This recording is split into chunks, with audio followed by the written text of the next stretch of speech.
வாங்க நம்ம 6 நியூமராலஜி பத்தி டக்குன்னு பாத்திரலாம். ஆஹா, இந்த 6ஆம் நம்பர் இது சுக்கிரனோட ஆதிக்கத்துல வருதுங்க. உலக இன்பங்கள், அதிர்ஷ்டம் இதெல்லாம் குறிக்குதுன்னு வச்சுக்கோங்களேன். இந்த நம்பர்ல பிறந்தவங்களோட கேரக்டர், லைஃப் ஸ்டைல் பத்தி தான் நாம இப்ப பார்க்க போறோம். சரி, இதுல முக்கியமா 3 விஷயங்கள் இருக்கு. முதல்ல பாத்தீங்கன்னா, இவங்க இயல்பாவே ரொம்ப லக்கி, குறிப்பா காசு பண விஷயத்துல. அதனாலதான் இவங்கள குபேரனோட செல்வக் கடவுள் பிள்ளைங்கன்னு கூட சொல்றதுண்டு. சொகுசான வாழ்க்கை, கலைகள், எப்பவும் இளமையா இருக்கணும்னு ஆசைப்படுவாங்க. ஆனா ஒரு விஷயம், தங்களுக்காக நல்ல செலவு பண்ணுவாங்க. ஆனா மத்தவங்களுக்கு உதவணும்னா லாபம் இல்லாம செய்ய கொஞ்சம் யோசிப்பாங்க. அடுத்ததா, இவங்க பார்க்க ரொம்ப அட்ராக்டிவா இருப்பாங்க.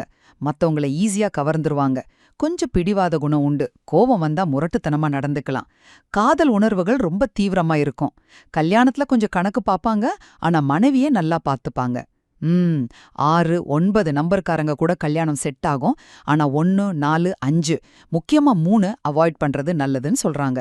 நிறைய குழந்தைங்க, அதுலயும் பெண் குழந்தைங்க பிறக்க வாய்ப்பு அதிகம்.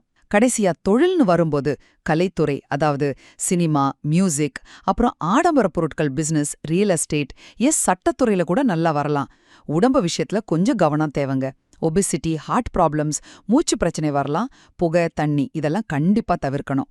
நல்ல சாப்பாடு, எக்ஸசைஸ், கொஞ்சம் பொது சேவைன்னு இருந்தா புகழோட நிம்மதியா வாழலாம்.